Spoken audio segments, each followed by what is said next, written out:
தயாராகுது. ஸோ செய்முறையை பாருங்க, விளக்கத்தை தெளிவாக கொடுக்குறேன்.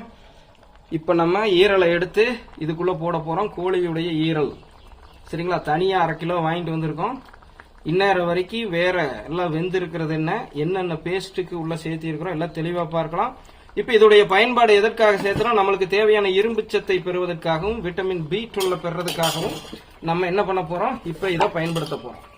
சோ கூட சேர்த்து இருக்கிறதெல்லாம் என்ன, முதல்ல பேஸ்ட்டுக்கு பாத்துடலாங்களா. என்ன தெரியுமா, ஜெம்சி பவுன் ஃபுட்ஸ் உறவுகளை தெளிவா பாருங்க. ஃபைனலா தான் ஈரலை போடணும், முன்னாடி போட்டக்கூடாது. ஈரல் ரப்பர் போல வெந்துடக்கூடாது, ஆனா அதே நேரம் வேகாம இருக்கக்கூடாது, உள்ள வரைக்கும் வெந்திருக்கணும். ஸ்பாஞ்ச் மாதிரி மாறணும், ரொம்ப கிளறாதீங்க, உடைஞ்சிரும்.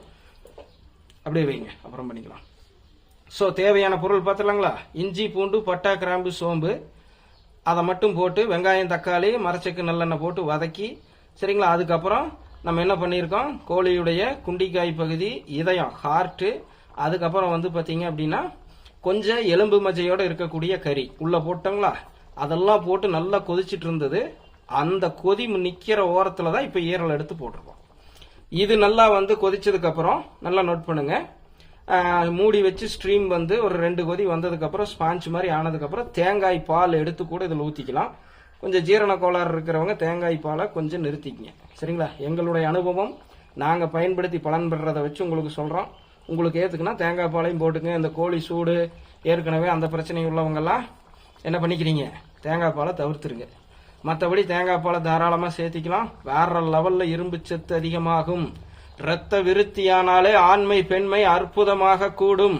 அது மூலியமாக அனைத்து பிரச்சனைகளுக்கும் நம்ம உணவே மருந்துன்னு தீர்வு தேடிக்கலாம். வெறும் தின்னுட்டு மட்டுமல்ல, இதற்கேற்ற பயிற்சிகள் செய்யணும். அது ஏற்கனவே ஜெம்சி workouts and healthy diet டிப்ஸ்ல இருக்குது.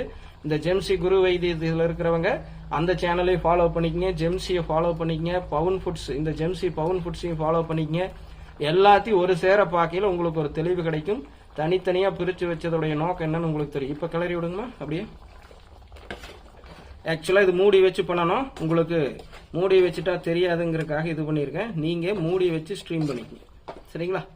வேற லெவல்ல இருக்கு மக்களே, அற்புத டேஸ்ட். இட்லி, தோசை, சப்பாத்தி, சாப்பாடு, பிரியாணிக்குன்னு எல்லாத்துக்கும் தொட்டுட்டு சாப்பிடலாம். வேற லெவல் இருக்கு. சுடு சாதம், சர்க்கரையை கூட்டாத மண் சட்டி சாதம், ரேஷன் பச்சரிசியில் நல்லா நோட் பண்ணிக்கங்க.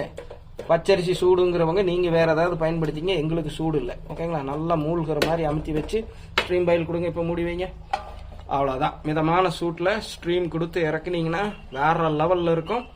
ட்ரை பண்ணி பாருங்க. இது நாள் வரை சிக்கனை சமைச்சவங்க இப்படி சமைச்சு பாருங்க. இப்ப பயன்படுத்தின பாகம் மட்டும் ஓகேங்களா. கோழியுடைய ஈரல், குண்டிக்காய் பகுதி, ஹார்ட், அதுக்கப்புறம் கொஞ்சம் எலும்பு மஜ்ஜை நிறைந்த பகுதி.